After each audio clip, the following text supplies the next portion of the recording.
All right, today we're diving into something pretty wild. It's a story about an ancient text that claims to know exactly what's coming for us, and I mean, like, very soon. We're unpacking the Bhavishya Let's Malika. just start with this question. What if a manuscript written 600 years ago actually predicted everything that's about to happen in the next decade? It sounds like something out of a movie, right? But for a growing number of people, this isn't fiction. It's a sacred guide to the future. So, what exactly is this Bhavishya Malika? Well, the name itself literally means garland of the future. And it's basically this collection of ancient prophecies. We're talking 15th, 16th century from a state in India called Odisha. And get this, they weren't written on paper. They were carefully carved onto palm leaves, spelling out what they claim is the end of the world as we know it. But, to really get a handle on these predictions, you gotta ask, where did they even come from? Who wrote this stuff? And how on earth did it survive for over 600 years to land in our laps today? While the writings are credited to this group known as the Panchasakha, which translates to the Five Friends. These guys were five mystic saints back in 16th century Odisha. And the leader of the group was a seer named Sanshri Achyutananda Das. Now, according to the tradition, these weren't just, educated guesses. They were said to be divine visions that were transcribed for us, for future generations. And this really shows you the incredible journey this text has been on. I mean, think about it. It was created something like 600 years ago, passed down from generation to generation through this dedicated spiritual line. And only now, between 2023 and 2025, is a full, compiled version finally being published in different languages for the whole world to see. Now, you can imagine taking all these scattered ancient palm leaf manuscripts and turning them into a single book. That was no easy task. We're talking about a massive, massive effort. The person who gets the credit for this monumental work is Pandit Shri Kaushanath Mishra. His Hindi compilation is the one that's widely seen as the most authentic modern version. The goal was to be a direct, faithful translation of those original visions from the Panchasakha. And here's what's truly incredible. This wasn't a weekend project. Pandit Mishra spent over 40 years of his life studying, hunting down, and putting together these ancient manuscripts to create the book we have today. I mean, that is a true life's work right there. Okay, so we've got the backstory. Now, let's get to the juicy part.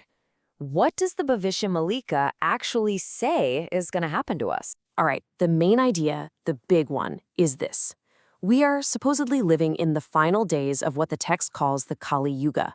Think of it as a cosmic age of darkness, full of chaos and materialism. The book says this whole era is about to end, and end dramatically, and that it's going to lead to a total reset of all global religions and how society works. And it doesn't just stop there. It actually gives a specific timeline. It predicts that this whole transition period will wrap up around the year 2032. And that's when, it says, a brand new age will begin, the Satya Yuga, or the Age of Truth. But the road to this new age, well, it's described as being incredibly rough. The prophecies paint a really intense picture of a world just descending into chaos. We're talking about huge international wars, natural disasters on a scale we've never seen, and global pandemics. And it's not just physical stuff. The text talks about a complete breakdown of our economies and our morals, all of it building up to one last, huge, transformative shift. Let's zoom in on a really specific geopolitical claim. This quote, which comes from interpretations of the text, says there's going to be a third world war that lasts for 6 years and 6 months.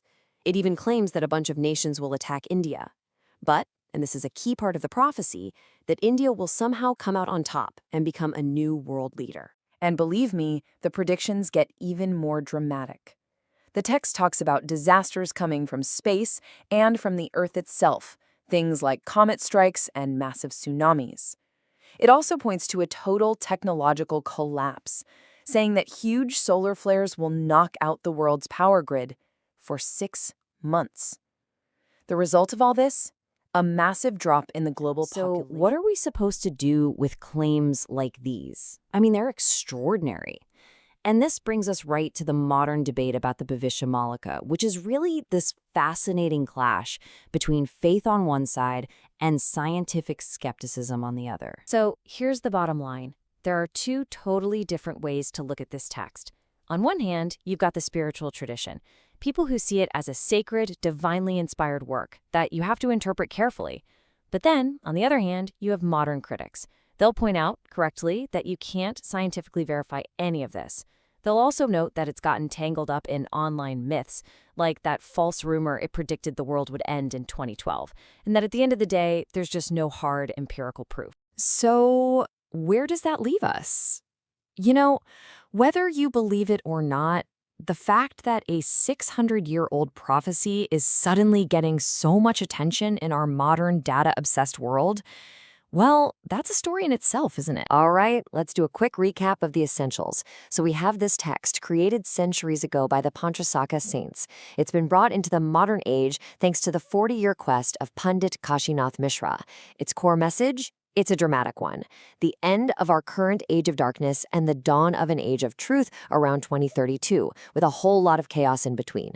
And its credibility? Well, that sits right at that fascinating crossroads between deep spiritual belief and modern-day criticism. And all of this really leaves us with one final big question to think about. In an age that feels so uncertain, so chaotic, why do we find ourselves drawn to ancient prophecies like the Bhavishya Malika? Are we really just looking for a literal step-by-step map of the future, or are we searching for something deeper, maybe a sense of meaning or purpose, or even just hope in the middle of all the noise? That's a question only you can really answer. Thanks for joining me on this Explain.